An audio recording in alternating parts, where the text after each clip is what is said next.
Orjengyöje Nujamsan Pema Sadon Pola Yatsen Chogi Nyudrumye Pema June Sudrak Kordo Kadro Mampekor Je Sudadram Jinji Labjir Jesus Sol Guru Pema Siji Orjen Yujin Ujam San Pema Gesardom Pola Yatsen Chugin Yudrugye Pema June Jesudran Cordo cadro mampecor,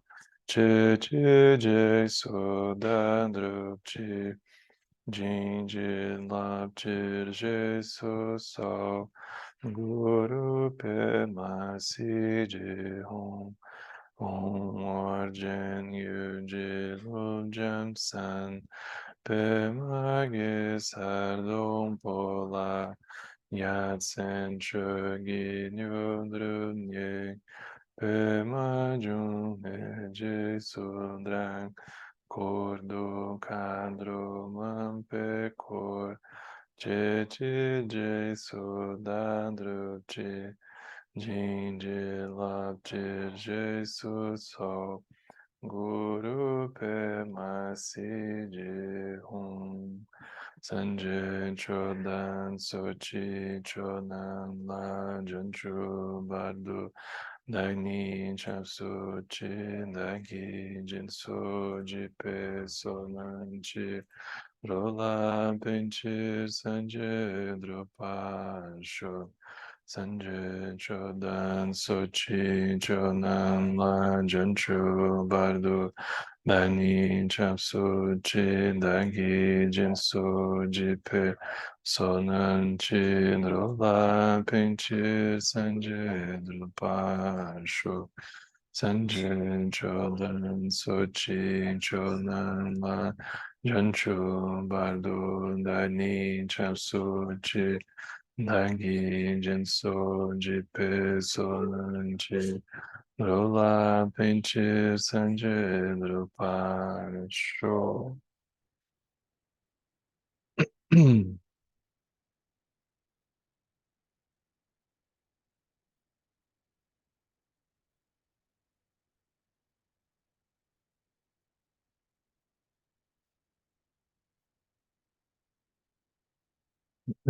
Então, a gente está olhando esse texto, é super bonito, né? Viver é morrer. O Maurício estava me lembrando de uma frase do Zonzer, né? Que é um pouco parecido com o contexto que a gente está olhando. Ele estava dizendo que o Zonzer fala que as coisas quebram, não é porque ou só porque a gente deixou cair no chão, ou porque a gente não cuidou, elas quebram porque elas foram feitas. Então, aqui a morte é um pouco isso, né? Não é que faltou cuidado necessariamente, ou faltou isso, aquilo, né? Porque a gente vive, a gente morre. Não tem uma falha na Matrix nesse sentido, né? Não é que deu alguma coisa errada, é que é assim que funciona. Mas ele vai mostrando, né, o Zonzer com muita habilidade que o nosso sofrimento vem de uma resistência nossa em lidar com a realidade de uma forma mais direta, né? E isso é tão sutil que acaba desmembrando em várias passagens, né? Como a que a gente vai olhar hoje, né? No texto, a gente parou na página 99 do Viver é Morrer, né? Então, se vocês lembram, não sei se todo mundo aqui estava na semana passada, mas a gente estava vendo as diferentes imagens que ele está nos oferecendo junto do processo do morrer, né? Então, umas passagens bem interessantes, assim, quase espíritas, né? Porque, por exemplo, tem o subcapítulo ali diz assim: e os mortos, eles podem falar com os vivos? Quanto tempo nós levamos para renascer? São perguntas que a gente, quando se aproxima do budismo, a gente fica muito curioso, assim, né? E vocês, como é que vocês veem isso, né? Vocês morrem, renascem, os mortos falam com os vivos? São questões que a gente traz, assim, né? E por que que a gente perde a memória quando morremos? Esse foi o último trechinho que a gente olhou, né? Porque afinal a gente perde a memória quando a gente morre. E vocês vão ver que ele está apresentando o tema, então ele não mergulha em nenhum desses trechos, né? Agora a gente vai começar a olhar então mais uns pedaços, né?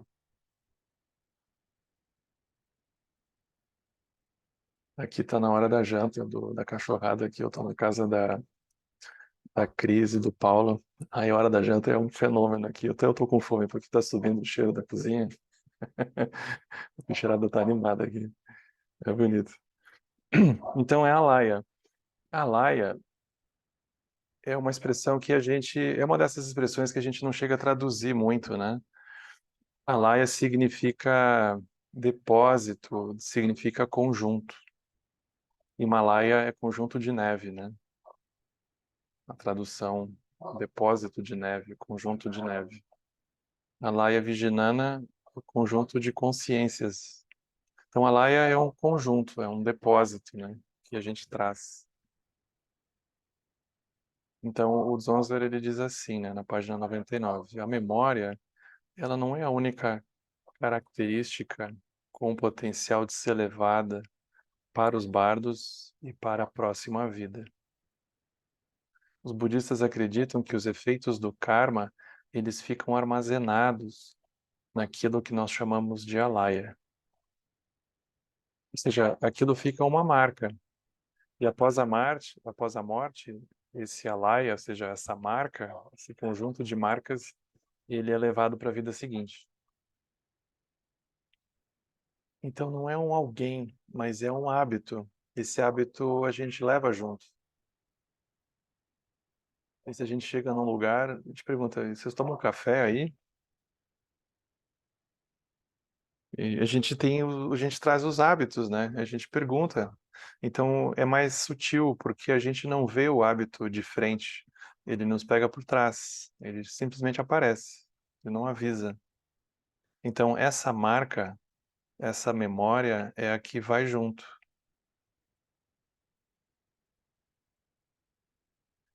Então a laia, ele não é como um conceito cristão de alma, né? Como se fosse uma coisa fixa, um alguém, né? É uma memória, um hábito que a gente leva junto. Disseram-me que os cristãos creem que a alma, isso é o Dzongzar falando, né? Como alguém que cresceu num contexto não cristão, né? No Butão, especificamente. Então, disseram-me que os cristãos creem que a alma que você tem agora, ela é exatamente a mesma alma que irá para o céu ou para o inferno. Se eu entendi corretamente, né, diz o Dzongzar, os cristãos acreditam numa alma que ela é permanente, verdadeiramente existente e única. Mas os budistas não pensam assim. Os budistas acreditam num contínuo. Talvez pudéssemos aceitar a ideia de uma alma se ela fosse sinônimo de alaya, mas não é. Então, o alaya desse momento não é o mesmo alaya de amanhã, mas tampouco são entidades totalmente separadas. Dito assim, é um pouco estranho, né? Porque é um pouco místico. Mas o hábito que apareceu hoje, ele não necessariamente aparece amanhã, talvez apareçam outros.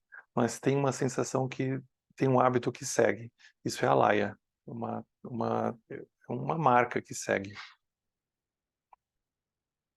Se a gente tem uma marca de chegar sempre atrasado, aí no dia seguinte é provável que a marca continue, a gente chega atrasado.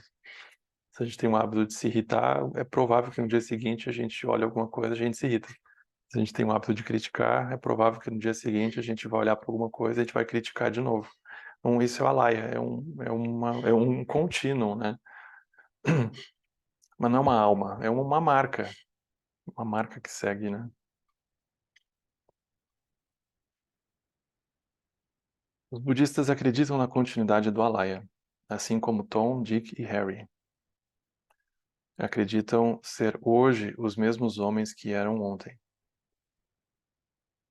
Ao mesmo tempo, como o budismo Mahayana ensina que tudo o que é levado adiante nesse contínuo é ilusório, Alaya nada mais é do que uma ilusão. Pode dizer que é uma ilusão, e é uma ilusão.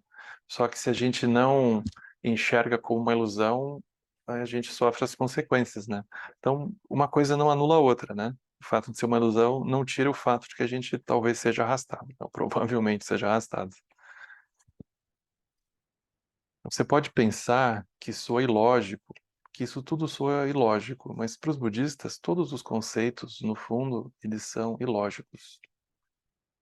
Conceitos como direção, como tudo, como geral, em especial, conceitos como continuidade e tempo, eles são completamente arbitrários.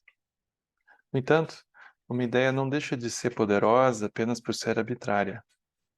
Todos esses conceitos são extremamente poderosos.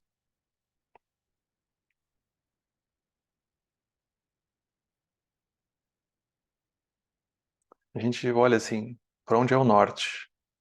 A gente diz, ah, é para lá. Mas é muito estranho parar para pensar que onde é que está ali, né? A gente olha, não tem alguma coisa nesse sentido, né? É uma convenção. Nesse sentido que é um pouco arbitrário.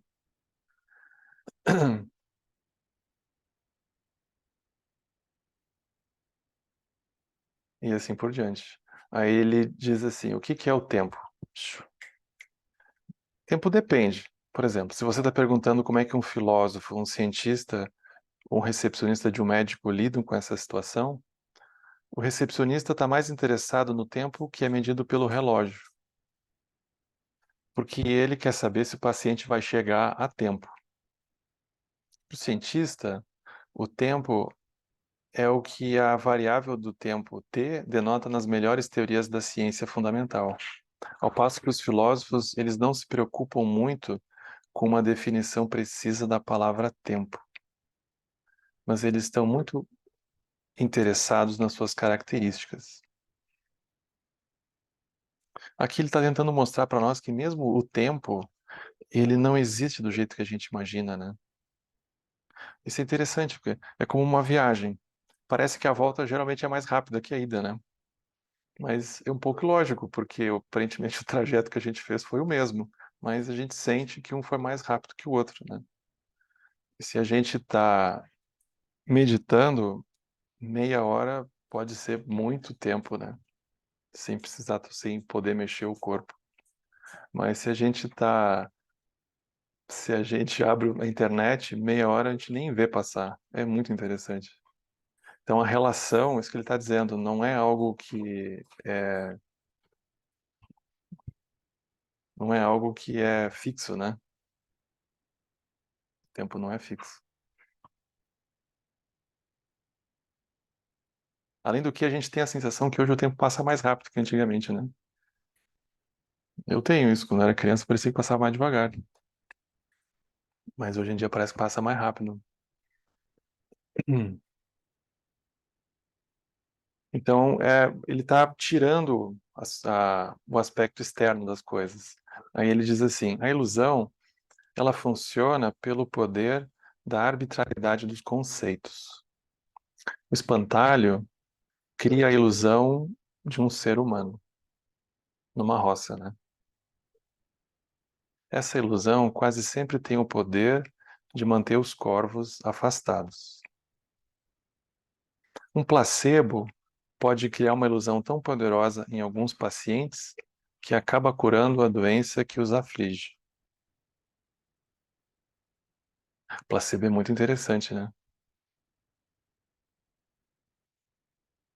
E a ilusão da democracia leva muitas pessoas. Estava fechado geral. Algum problema na Matrix aqui agora, deixa eu ver aqui.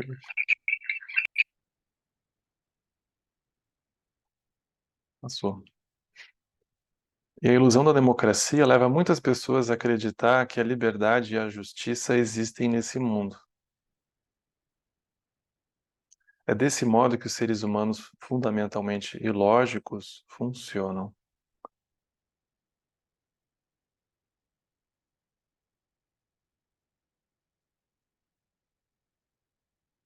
Então, essas ilusões, elas vão trocando, né?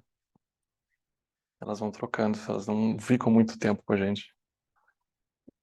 Embora o alaya seja ilusório, quando a memória se dissipa, e ela tende a se dissipar rápido, tanto na vida quanto na morte, o alaya não desaparece. A ilusão do alaya permanece até que as consequências e os efeitos do karma acumulado em muitas vidas sejam purificados e destruídos. Você pode não lembrar do que você fez no passado, mas isso não significa que os efeitos daquele karma tenham sido removidos. Essa parte é interessante, né? Porque parte do nosso sofrimento é não lembrar, né? Parece injusto. Mas tem uma teia kármica que a gente está envolvido, né? Senão a gente não estaria passando pelo que a gente passa. Então, isso é o efeito do karma. Então, eles não foram. Os efeitos do karma, eles continuarão a criar mais delusões, mais esperança e medo, também induzirão a praticar outras ações. Se não fizer prática, né? É por isso que a roda da existência cíclica continua a girar. Até que a semente de Alaya seja queimada, destruída, removida ou esterilizada, a projeção dos seis reinos não cessará e você continuará a sofrer, sentir dor e assim por diante. Então, tudo é uma marca kármica, inclusive a conexão espiritual que a gente tiver, ela não é dada, ela também é construída. Por isso que é tão importante a gente ter ambientes que tem um altar, por exemplo, que a gente possa fazer oferendas, porque aquilo cria uma marca na gente que depois a gente não esquece. Então, por isso que os budistas, eles incomodam tanto a gente, né, de fazer prostração, ou ter um altar, ou ter uma imagem, né, e cuidar, porque a gente está cuidando, no fundo, a gente está cuidando do nosso karma que nos mantém ali presentes, né? Não é alguma coisa que diz respeito às imagens em si, ou ao próprio budismo, né? Mas é a própria conexão, é a própria pessoa que está cuidando dela mesma, no fundo, né? A gente está cuidando da gente, da nossa conexão. Às vezes, os mestres eles fazem isso de uma forma mais impressionante, né? O Trungpa tem essa história que o pessoal conta que teve um dia, era tipo assim, 2 da manhã, 2:30 da manhã, e aí ele mandou uns dois ou três tocarem todas as conchas lá na aldeia lá, né? Sebe lá que eles moravam nos Estados Unidos. Aí foi todo mundo pro templo, 2:30 da manhã. Aí todo mundo de pijama, né? Imagina a cena, todo mundo chegando lá com uma cara amassada, sem entender o que tinha acontecido, né? E geralmente a gente pensa no pior nessas horas, né? Aí diz que eles chegaram lá e o Trumpa estava parado, sentado no trono. Aí ele disse: Vocês nunca esqueçam do Hinayana. E aí mandou o pessoal dormir. Só que isso é tão improvável que provavelmente as pessoas nunca mais esqueceram. Então ele criou um contexto de introduzir uma informação que ele não gostaria que ninguém esquecesse. Então aquilo ficou marcado, né? Aquilo fica marcado. Então isso é um karma benéfico, né? No sentido que ele nos conecta de novo aquele trilho, né? Aquela rota. Então, o karma, ele não, esse aspecto kármico, ele não funciona só porque a gente chamaria do negativo, ele funciona porque é positivo também, né?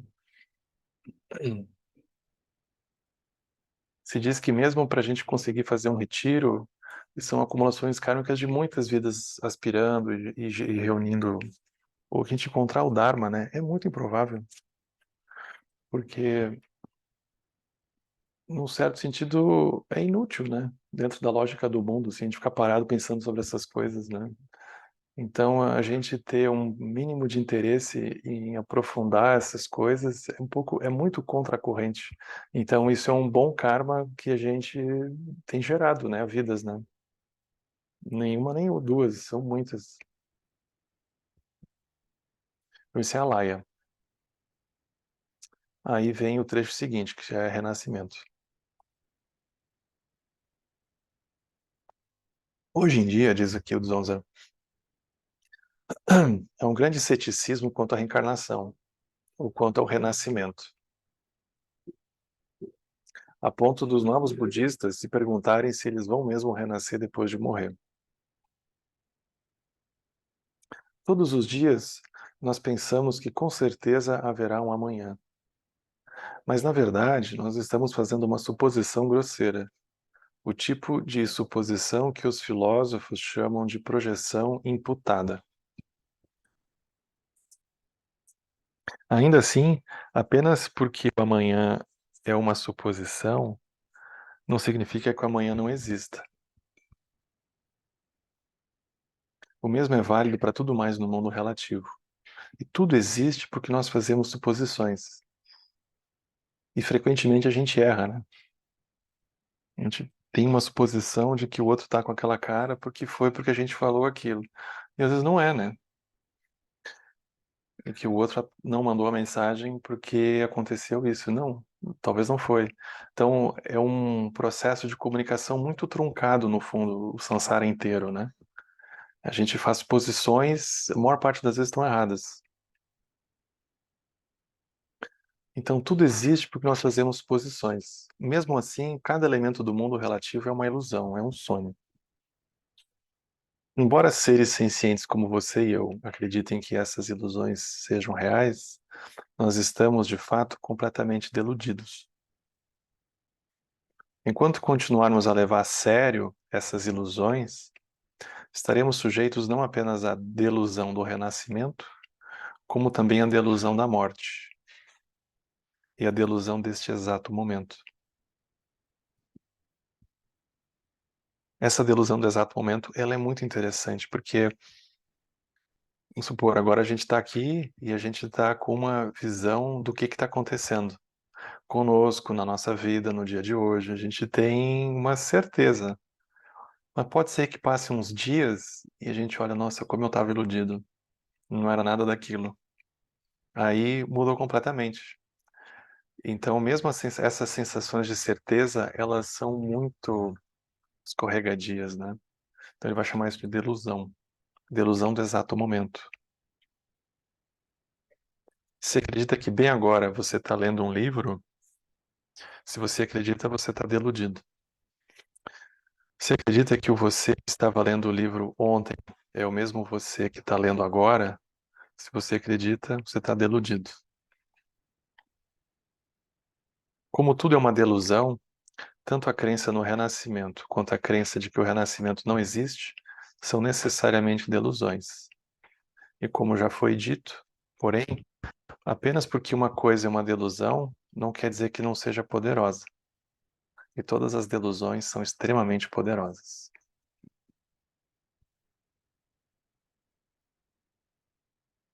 Então, delusão é diferente de ilusão, né? Isso aqui a gente não pode esquecer. Ilusão é quando a gente tem uma sensação que aquilo era uma mentira, que aquilo estava errado. Eu fui iludido. A verdade era outra coisa. Então tem um fundo equivocado, vamos dizer assim, né, na ilusão. Mas aqui, a delusão significa que a gente está vendo o que não tem ali. Mas não é que está errado, é só que não está. Então, quando a gente está com raiva de alguém, a gente tem. É uma delusão, porque tudo aquilo que a gente está falando não está dentro do outro. Mas a gente também não significa que a gente está errado. A gente só está deludido. Porque daqui a pouco a raiva passa e a gente tem outras certezas. Essas certezas, elas também são deludidas, porque elas também não são finais. Então, a delusão, ela não tem certo e errado, mas é o fato de a gente não perceber a nossa parte na realidade, né? Isso ele chama de delusão.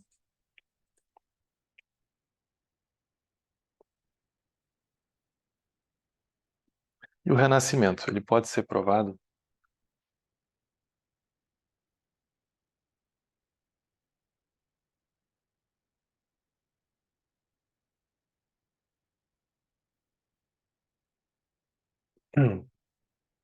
Eu não gosto dessas perguntas, porque é como se a gente pegasse uma forma de pensar muito específica e tentasse pegar o universo inteiro e passar por dentro dela, né?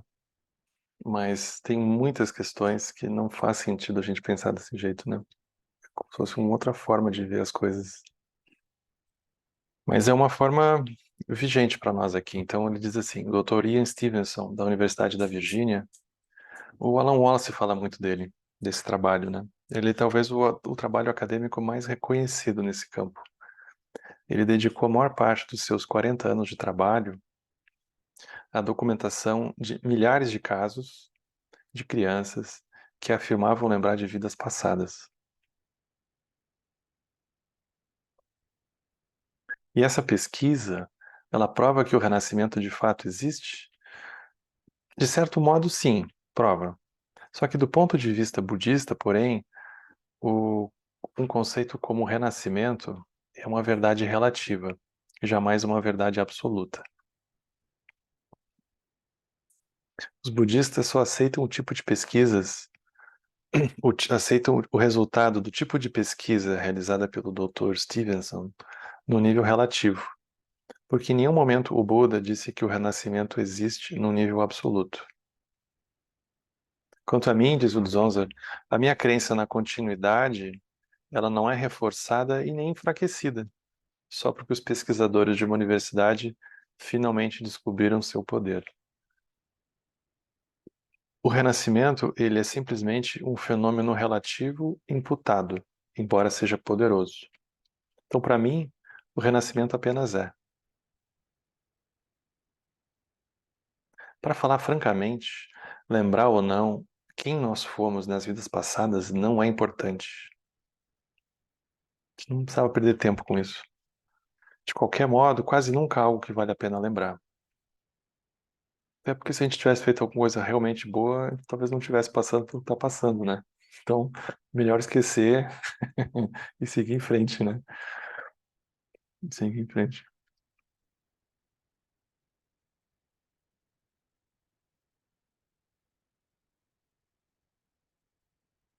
É interessante porque, ainda que a gente possa dedicar um tempo a essas questões, elas não vão nos fazer necessariamente transformar a percepção da realidade que a gente tem, né? Então, quando vier doença, vier envelhecimento, vier o karma, aquela lembrança da vida passada não tem poder diante disso. E aí a gente fica pensando, bom, eu fui tal e tal coisa, mas não tem poder diante de uma profundidade, né, da realidade da gente conseguir atravessar, não tem. Então, num certo sentido, é um pouco inútil.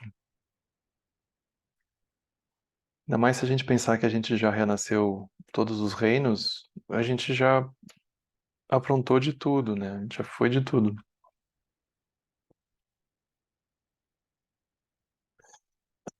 Bom, mas uma das razões pelas quais os budistas se preparam para a morte e para os bardos enquanto eles estão vivos é assegurar uma vida melhor na próxima vez. Isso é uma, especialmente na Ásia, né? É uma coisa muito cultural, né? Você não pratica necessariamente para atingir a liberação. Você pratica para que na próxima você venha melhor. Nesse contexto, melhor não quer dizer mais rico, mais saudável, mais bonito. Melhor significa não ser ganancioso, ser sensato, ser amável, ser gentil, ser honesto e ser suscetível à verdade. São qualidades, né? Em outras palavras, melhor significa ter a oportunidade de conhecer melhor o Dharma na próxima vida.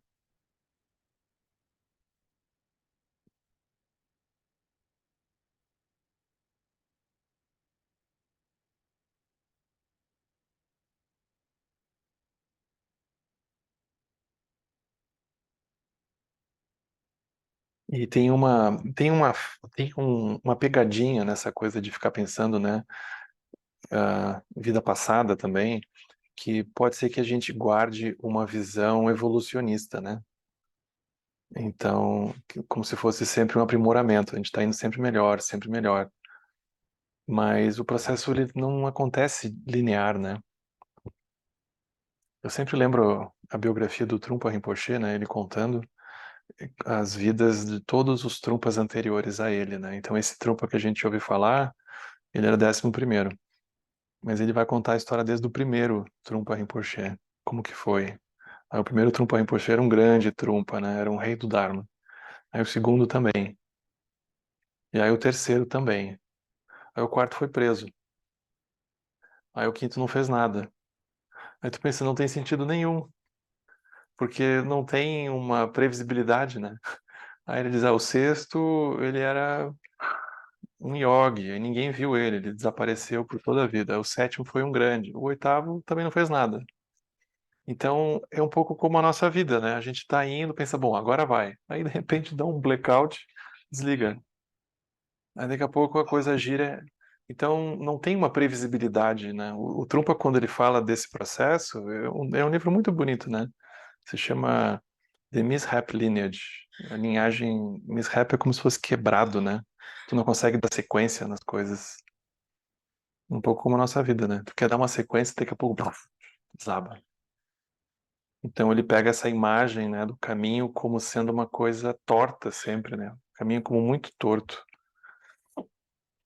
Então ele tira uma visão evolucionista, ele tira uma visão de como se fosse um aprimoramento espiritual, ele tira isso e ele bota num contato muito cru assim com a realidade, né?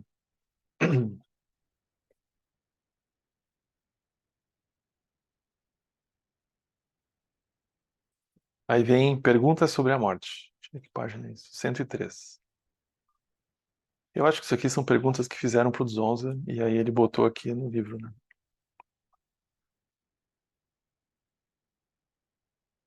Então a primeira pergunta é assim: quais são os sinais de que a morte está se aproximando? Para a gente já fazer os testes, né? Eu desconfio que hoje em dia as pessoas não têm tempo para analisar ou notar os sinais que pressagiam a morte iminente. Alguns sinais são óbvios. As articulações endurecem, a pele se enruga, a saúde se deteriora. Os elementos, eles entram em colapso, né? Então, as articulações, isso é terra, né? É o que nos sustenta. A gente perde tônus, a gente perde força. É quando a gente fica doente, é igual, né? A gente não tem força para levantar da cama, talvez, ou para carregar alguma coisa. Então, terra. Aí, água também, né? Então, a gente não metaboliza os líquidos direito, a gente fica com a boca seca, ou a gente tem continência urinária, ou a água não está fluindo, né? E a gente também, fogo fica estranho, a gente fica com febre, fica com muito frio. Geralmente o corpo vai ficando mais frio, né? Ele vai perdendo a capacidade de gerar calor, né? A gente não consegue respirar direito, então a pele se enruga, a saúde se deteriora, os elementos. É assim que o seu corpo comunica que a morte está próxima. Mas qualquer aspecto da vida, quando está chegando perto do fim, é muito parecido, só que a gente teima em não ver, né? Mas, por exemplo, qualquer pedaço da vida que começa a desabar o elemento terra, aquilo é uma morte chegando, né? Ou seja, a gente já não tem mais certeza se a gente quer ficar ali. Essa é a terra desabando. Aí a gente já não sente mais a vontade, a gente não consegue mais relaxar. Então, isso também é a morte chegando, porque também já não tem mais água. E a gente já não fica mais com aquele calor todo. Isso também é o fogo desaparecendo. A gente não se empolga mais. Isso também é o ar desaparecendo. Então é a morte física, mas é a morte de situações da vida, né? Morte das vidas dentro da vida que a gente tem, né? Então vai dando sinais de que aquele karma está se exaurindo, né? Já não tem mais terra, já não tem mais água, não tem mais fogo, não tem mais ar, até que a gente não tem mais brilho para seguir pensando em seguir naquela direção. Então, vivacidade, a gente não tem mais. Então, a morte sempre dá sinais. Isso que o Zonzar está dizendo. A gente tem só que aprender a ler. Contudo, como agora as pessoas fazem muito esforço para encobrir esses sinais, duvido que elas queiram procurá-los, muito menos falar sobre a morte. Quantos hotéis 5 estrelas oferecem cursos de final de semana sobre o que acontece quando você morre?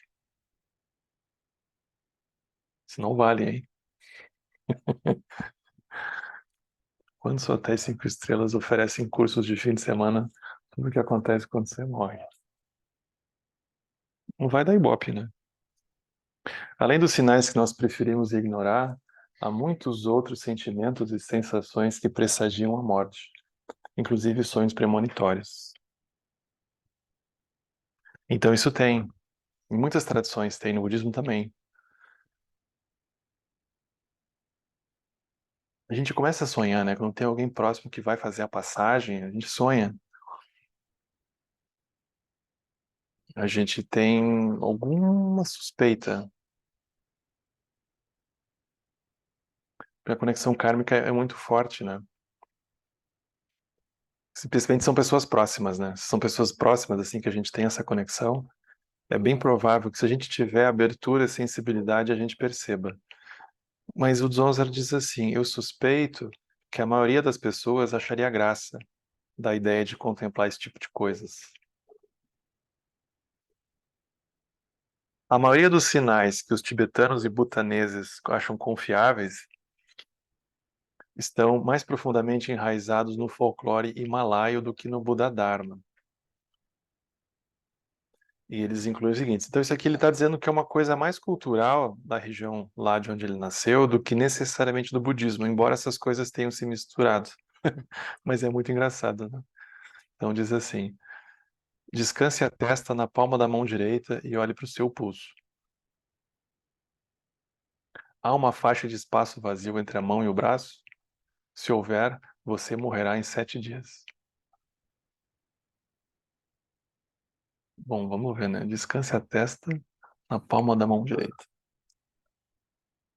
e olhe para o pulso. Então, se tiver uma faixa de espaço vazio, morrerá em 7 dias. É um pouco agorento, né? Mas tudo bem.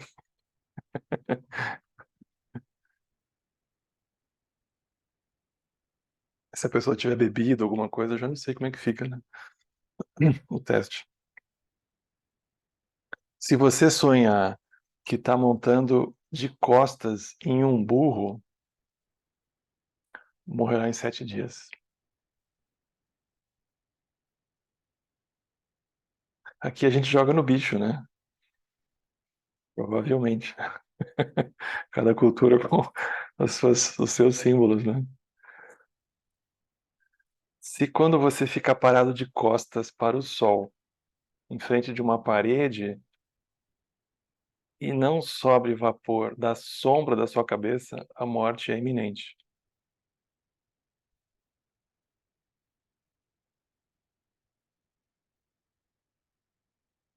A gente pode pensar que lá é frio, né? Ele está te exercitando, o corpo sua. Mas tu tá paradinho, como é que tu vai suar, né? Como é que vai subir vapor? Mas tudo bem. Nos textos tântricos, o grasnado característico do corvo também é listado como um sinal. Embora esses sinais sejam verdades relativas, não é fácil descartá-los como uma mera crença cultural, porque muitos deles são únicos e místicos, de maneiras que são difíceis de aceitar plenamente ou rejeitar definitivamente.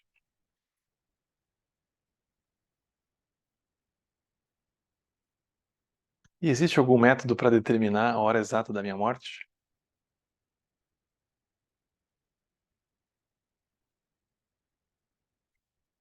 Nos Himalaias ainda vivem grandes mestres que podem prever com exatidão o momento da sua morte. Contudo, se você tem 50 anos ou mais, sugiro que considere que os sinais da morte iminente já estão presentes e comece a se preparar.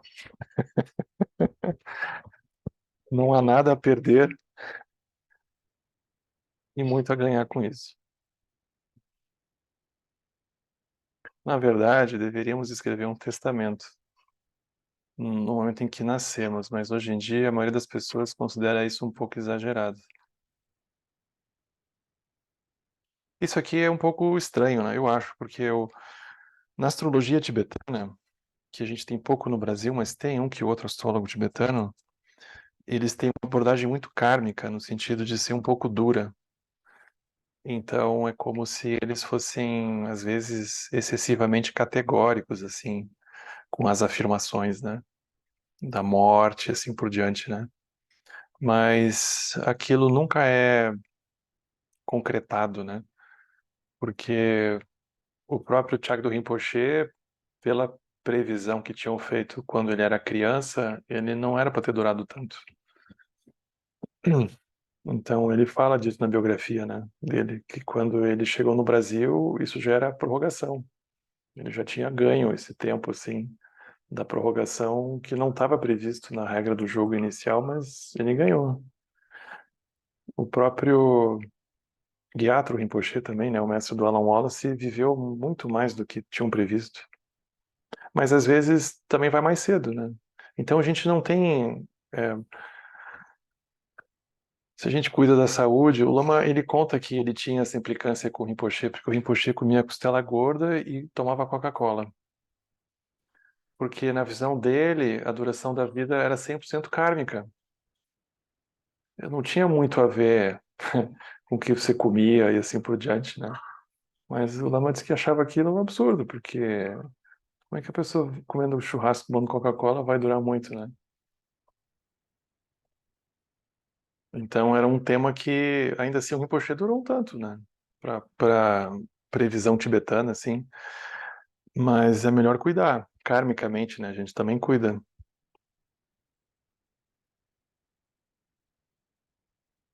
As preces para longa vida elas funcionam, mas elas funcionam até um ponto, porque chega um momento que elas não funcionam mais.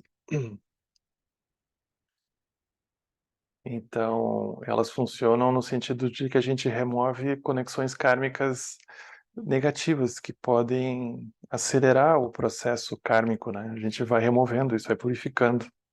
Mas tem uma hora que elas não funcionam mais. Os textos dos bardos, eles falam sobre esse momento, né? Que nada mais funciona. E é meritório, né? A gente rezar para que o outro viva bastante, né? Os budistas acham isso bom, eles acham melhor viver mais do que viver menos. Porque é tão difícil estar vivo, né? Tão improvável que se a gente tem uma vida é bom que ela dure, né? É bom que se a gente começa alguma coisa, a gente consiga ir longe com ela. Porque é muito trabalho transmigrar, né? Começar tudo de novo. Então é melhor tentar, né? A visão budista é vamos tentar. Então essa é a longa vida, né? Vamos tentar seguir mais um pouco. E essa parte do testamento a gente já tem olhado, né? Como é importante ah, antecipar e diminuir redução de danos, né? Redução de danos, assim, o que a gente puder aliviar para que os outros não precisem depois resolver pepino para a gente é o ideal, né?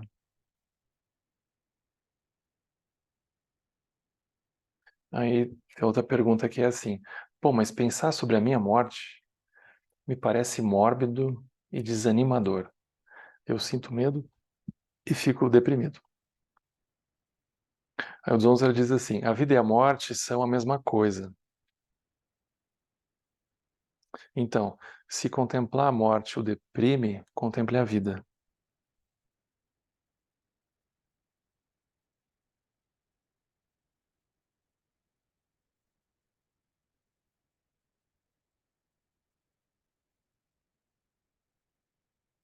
E é como se não pudesse separar a vida da morte, né? Porque se a gente contempla a vida e não inclui a morte, aquilo não é a vida inteira, né? É uma vida que não é uma vida inteira. Ela é uma fração da vida, né? Mas contemplar a vida é contemplar a morte, porque elas estão inseparáveis. Não tem como separar um do outro.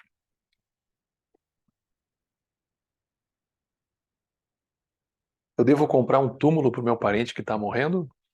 Ou não seria auspicioso? Que é um plano funerário, né?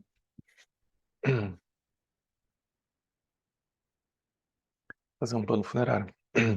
Bom, esse tipo de preparação não é algo considerado não auspicioso no budismo, mas algumas culturas podem não concordar com isso. O próprio Buda não fez nenhuma recomendação a respeito da compra de túmulos. Ainda assim, morrer hoje em dia é um pouco caro, não sei se vocês têm acompanhado, mas custa, né? O processo todo, ele é um pouco salgado, né? Então, é, isso também às vezes pode entrar no planejamento, né?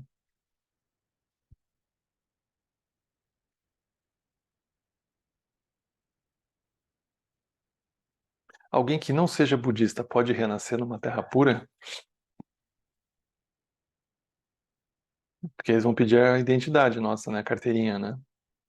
Vai ter uma prova lá na... A Amitabha vai estar nos esperando lá, uma prova, né? Tipo, bom, ei, defina a compaixão. Vai ter a prova lá para nós, né? Então, se a família e os amigos de uma pessoa não budista fizerem boas ações no seu nome, e se conseguirem a ajuda de um ser sublime que dedique sinceramente práticas, meditação e preces para ela, até a menos virtuosa das criaturas terá a oportunidade de renascer numa terra pura. Mas apenas se for capaz de se alegrar com tudo que a família e os amigos fizeram por ela. Esse ponto é muito importante.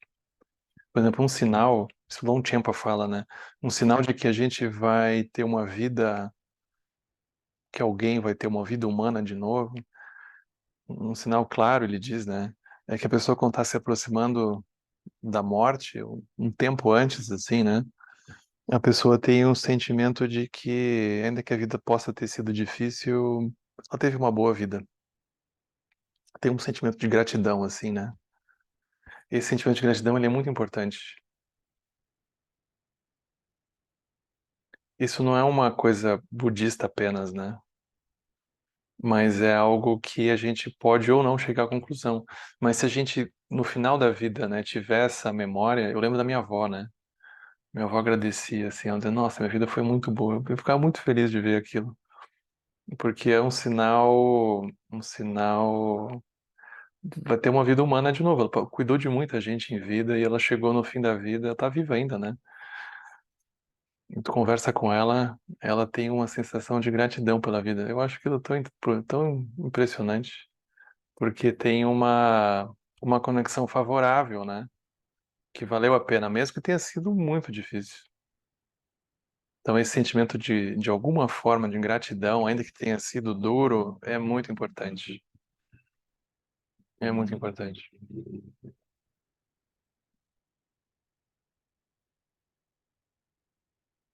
Após a morte, é provável que entremos em pânico e nos sintamos tão emotivos e raivosos que são poucas as chances de realmente nos alegrarmos com o que é feito em nosso benefício. Então, de modo geral, não é sensato confiar totalmente na eficácia das boas ações e práticas de última hora. Sem falar no resto, está cada vez mais difícil encontrar seres sublimes que tenham a capacidade de ajudar.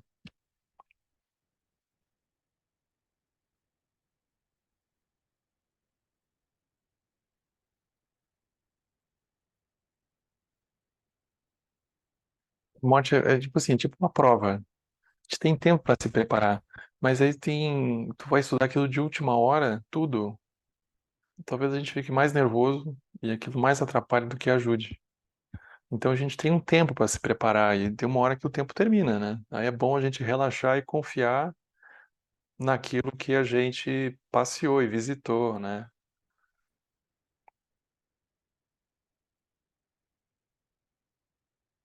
Você pode explicar o fenômeno conhecido como a última radiância do sol poente, em que a pessoa que está morrendo sente-se bem e sem dores pouco antes da morte? Aí o Zonza diz assim: eu não tenho bem certeza do que você está falando, mas é dito que às vezes aqueles que reuniram muitas causas de condições favoráveis, eles se sentem melhor antes de falecer. Se as instruções contidas na página 134, que a gente ainda não viu, forem lidas para essas pessoas, é provável que elas permaneçam calmas enquanto morrem, Compreendam o que está sendo dito e sigam os conselhos.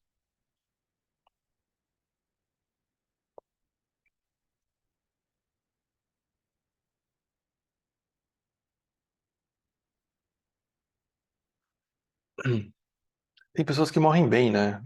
Não são muitas, mas tem algumas que morrem bem, assim. É admirável. Um karma muito positivo. A pessoa tá calma. Ela tá quase num êxtase. Então, é mais raro disso acontecer, né? Isso que ele está dizendo.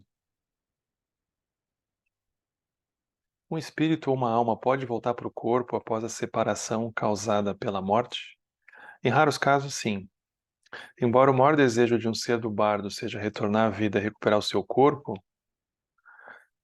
quase nenhum deles consegue fazê-lo. Um dos problemas é que depois de uns dias, ou melhor, ou na melhor das hipóteses, umas poucas semanas, elas não conseguem mais reconhecer o seu velho corpo.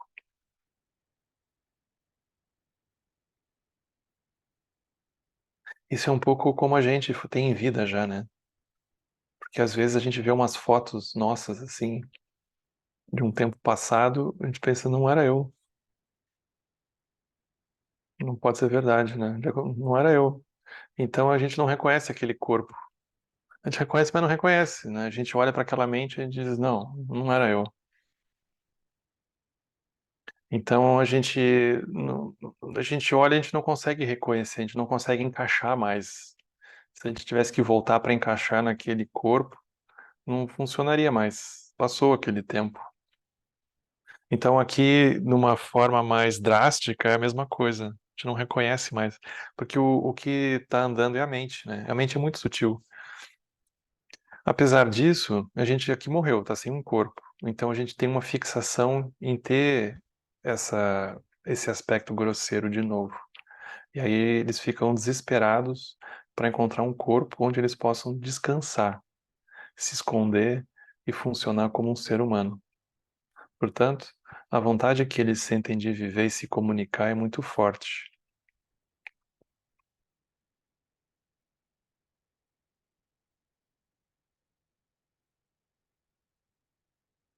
O espiritismo todo é cheio disso, né? Cheio de comunicação, né? E outras tradições também. Contam-se histórias de ressurreições no mundo inteiro. Então isso deve acontecer até hoje. Talvez a mais famosa de todas as histórias de ressurreição tibetanas seja de uma mulher chamada Nangsa Obun. Aí uma coisa quase folclórica do Tibete, isso aqui, né? Que é muito interessante. Então ele diz assim: Nangsa Obun era uma jovem muito bonita e muito gentil, cujo único desejo era praticar o Dharma. Certo dia, um homem muito rico, encantado com a sua beleza, logrou por artimanhas que ela casasse com o filho dele. Pouco tempo depois do casamento, Nangsa Obun recebeu as chaves da despensa da família e o encargo de administrar a casa. Aí a sua cunhada ficou furiosa. Por ciúme e raiva, ela foi levada a bater selvagemmente em Nangsa Obun e ainda acusou ela de ter um caso. Furioso, o marido de Nangsa Obun bateu na esposa até a morte. Depois de morta, Nangsa Obun viu os reinos bem-aventurados, onde os virtuosos renascem, e os 18 infernos reservados para os não virtuosos. De repente, ela se encontrou frente a frente com o Senhor da Morte e ficou muito nervosa. Mas estava claro para o Senhor da Morte, Yama, que Nangsa Obun era uma grande Dakini, totalmente pura e inocente. Sabendo que ela traria benefício para os vivos, mandou-a de volta para o corpo, que havia sido colocado numa caverna na montanha, a conselho de um astrólogo da região. Astrólogo dando pitaco aqui. Dentro de pouco tempo, Nangsa Obun foi encontrada pelos servos da família do marido e levada de volta para casa. Todos ficaram encantados e pediram sinceras desculpas pelo tratamento que haviam dado a ela. Ela ficou com eles um tempo, Mas como ninguém naquela família tinha um interesse genuíno pelo Dharma, ela implorou que deixassem ela voltar para a casa dos pais. Aí, relutantes, o marido e a família deram consentimento. Chegando em casa, Nang Saobun contou aos pais o que aconteceu. Eles a receberam de volta e tudo parecia correr bem. Até que a mãe se deu conta de que a filha nunca escutaria os seus conselhos sobre a vida familiar e os filhos, que eram o que estavam tentando condenar ela. Num ataque de raiva, jogou a filha na rua. Longe de se incomodar, Nangsa percebeu que aquilo era o livramento, aquela era a oportunidade que estava esperando para se devotar todo o tempo ao Dharma. E fugiu. Chegou até o monastério local e insistiu para ser aceita. No início, o lama recusou, mas quando ela ameaçou se matar, se fosse mandada embora, o lama permitiu que ela ficasse e fosse iniciada no caminho do Tantra. Após 3 meses de retiro, ela alcançou a iluminação. Ela ultrapassou todo mundo, inclusive provavelmente o próprio lama, esse que ficou lá, e ela foi embora. A essas alturas, a família do marido descobriu que ela estava morando num monastério, Sera Yalung, e para lá se dirigiu com um exército. O pessoal levava a sério essa coisa, hein? Para matar todos os monges, destruir o monastério e recuperar Nang Saobun. Imagina! Deu-se uma terrível batalha. Muitos monges foram abatidos e outros tantos ficaram feridos. Bem quando a família estava prestes a matar o lama, coitado, o lama saiu voando pelo espaço. Então ele também tinha realização. Com a sua magia, ele reviveu os mortos, curou os feridos e começou a bater nos grandes senhores e seus exércitos, tanto pelos maus tratos à mulher, né, a Nangsa, quanto por não praticarem o Dharma. Então esse lama, ele pediu à mulher, a Nangsa, essa Obun, que revelasse a sua realização à vista de todos. E foi o que ela fez. A família inteira ficou extremamente envergonhada. Depôs as armas e na mesma hora prometeu seguir o Dharma. O pessoal é tão teimoso que precisa de uma coisa extrema assim para acordar, né? Essa conversão em massa se tornou um assunto na região. E logo os pais dela, da Nangsa Obun, ficaram sabendo o que tinha acontecido e também dedicaram o resto da vida à prática do Dharma.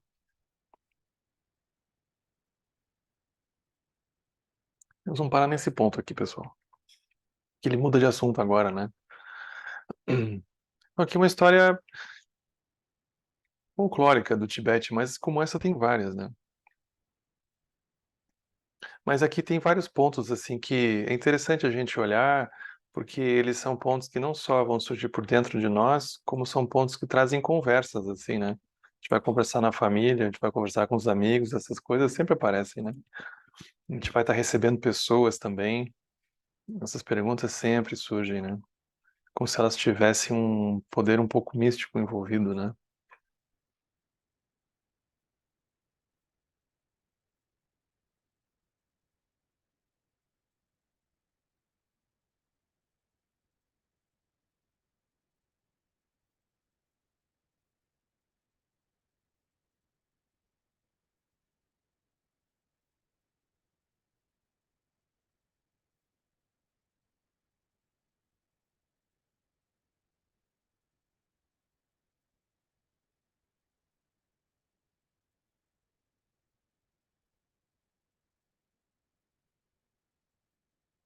O Zonza não resolveu nada, né? Mas ele disse que era, no fundo, assim, é bom a gente fazer prática, né? Esse é um pouco o resumo da questão aqui, né? A gente cuidar, né?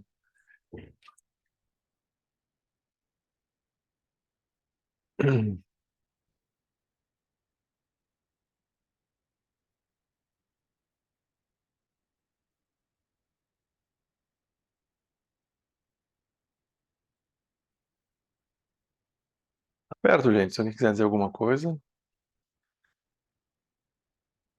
então a gente fica por aqui.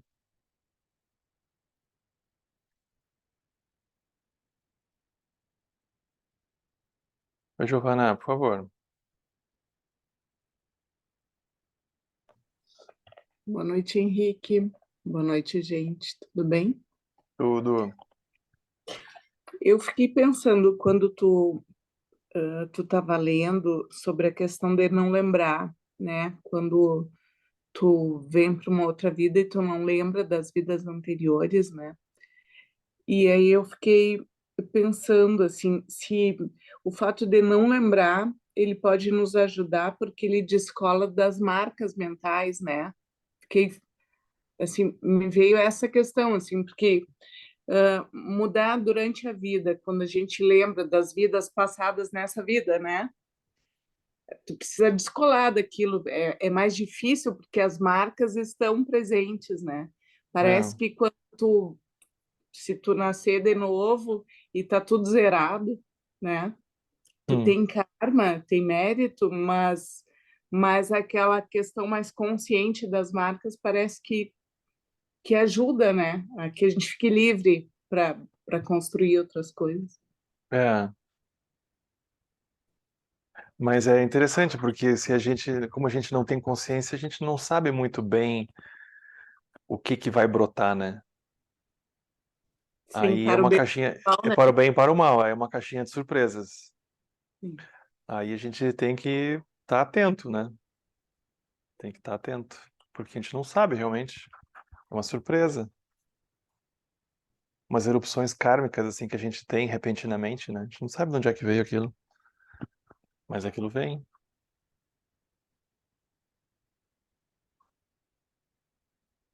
Então, isso é interessante porque, por exemplo, quando vem o karma, aí a gente tem um impulso, né, de fazer.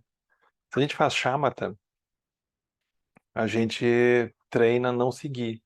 Já é bom, mas não resolve, porque é como se ficasse um fundo de tentação ali, né, para seguir.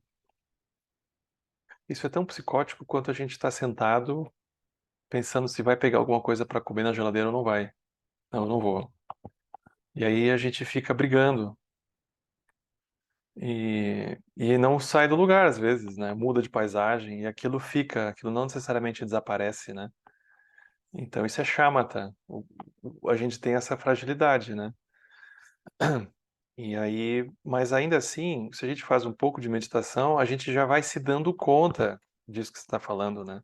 Então a capacidade de se dar conta, ela vem da capacidade de conseguir parar um pouco. A gente não lembra ou a gente não vê porque a gente não para. Essa é muito da questão, né? Se a gente parasse um pouco, a gente já veria um pouco mais. É muito sobre conseguir parar, sabe?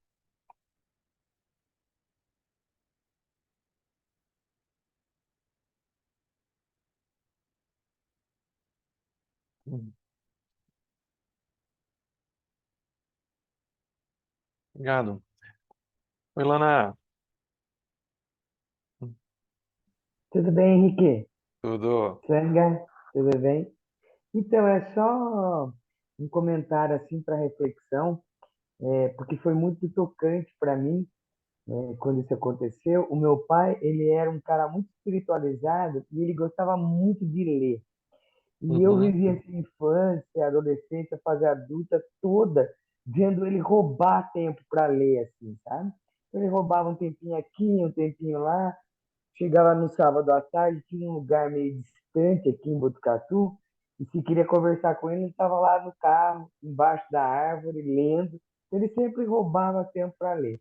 E quando ele ficou doente, ele ficou 2 anos na cama, né? E eu morava em São Paulo nessa época, eu vinha no final de semana, ouvia e tal, e ele reclamava que estava muito entediado.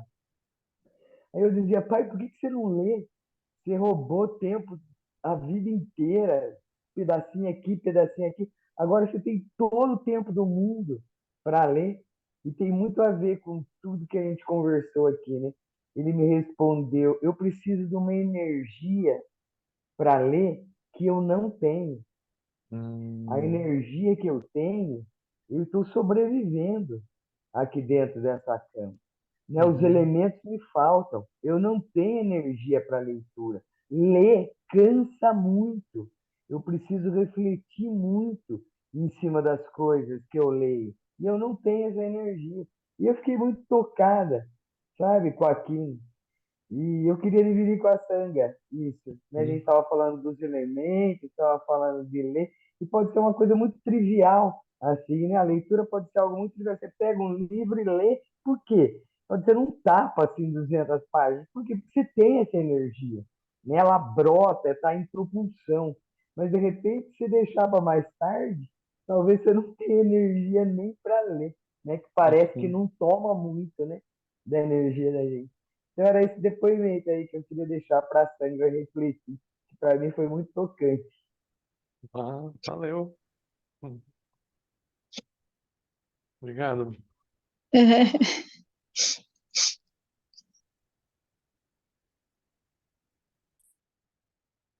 Oi, Vânia. Oi, Henrique, boa noite, Sanga. Tudo bem por aí? Você tá onde, Henrique? Brasília, é o cenário Brasil. novo. Ah, tá. O cenário É, novo, é. Esse é novo para mim também. ah, Mas é rápido, porque amanhã de manhã eu já viajo de novo. que delícia essa viagem, hein? Deve estar sendo boa. Tô adorando. O pessoal de Alto Paraíso tava quase murchando os pneus do carro hoje para mim não sair. Você não sair? Eu É, saí meio fugido. é isso aí, tem que dividir, né? Com todas Foi as bom. sangas, né? Nada de apego, né, Maurício? Ô, Henrique, a minha pergunta é com relação à delusão. Eu não sei se você poderia falar um pouquinho mais, mas assim. Eu poderia dizer que toda a experiência que a gente está tendo aqui, na verdade, é deludida. Essa nossa experiência humana é É, uma grande delusão. é, 100%. Tudo. O, por exemplo, ilusão seria pensar que isso aqui é uma caneta. Não é uma caneta, é um pincel. Mas delusão é dizer que isso é um pincel. Esse é um exemplo curto, assim, né? Então, tudo que a gente chama pelo nome é uma delusão, porque o que a gente chama pelo nome não está dentro do nome, né? Isso é uma delusão. A gente faz um acordo, uma espécie de acordo que a gente faz, em que a gente decide que aqui a gente vai chamar isso de pincel. E só que esses acordos, eles são muito profundos em nós, né? Por exemplo, a gente olhar para uma vaca, vai dizer que vaca não tem cara de vaca? O nome parece que fechou perfeitamente, né? A gente não olha, se tu fosse dizer macaco, parece que não fechava, né? Mas tu olha a vaca, tu diz vaca, tu diz pincel. Não cabe bem o nome pincel, parece que fecha, né? Aham. Então, a delusão é difícil. A gente olha para copo, isso não tem cara de copo, tem cara de copo. Então, é por isso que é difícil, porque parece que é mesmo, né? E para todo lado que a gente olha, parece que é mesmo. E aí, se a gente for comprovar cientificamente, eles vão dizer, não, isso é um copo, isso é um pincel, a vaca é a vaca. Então, isso é a delusão. Mas ela não é uma delusão. Não é profundamente verdadeiro, né? É um acordo. Mas aí, quando a gente está no caminho, o encontro com Dao, somos praticantes, então a gente está, né, olhando para isso e procurando, compreendendo primeiro racionalmente, conceitualmente, né, o que é a natureza das coisas e depois tentando ver. Quando eu faço esse movimento, eu estou quebrando essa delusão, assim, quando a gente está nesse movimento. Com certeza. Por isso que se diz que a prática mais importante é a sabedoria, porque significa que a gente está atravessando essa teia de significados automatizados, né? Que está de um nível inconsciente, praticamente. Porque a gente olha para nossa casa e a gente diz minha casa. gente olha para o celular, a gente nem pensa, né? Porque está num nível automatizado, 100%, né? Te responde, é muito doido isso, né? Então, esse nível de profundidade é o que essas práticas, elas são como se fosse uma broca, assim, que vai furando um pouco aquilo e vai passando luz ali dentro, né?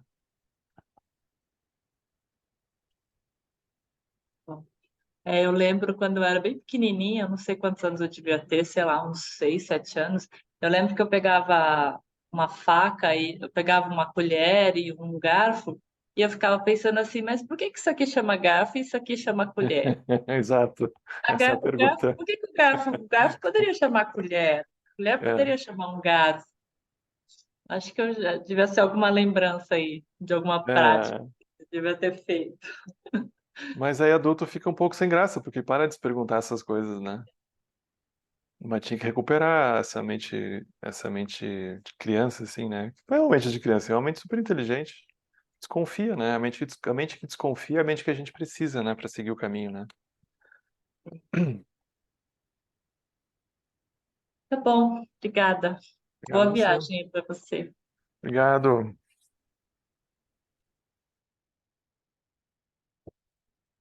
Gente, nós vamos parar por aqui.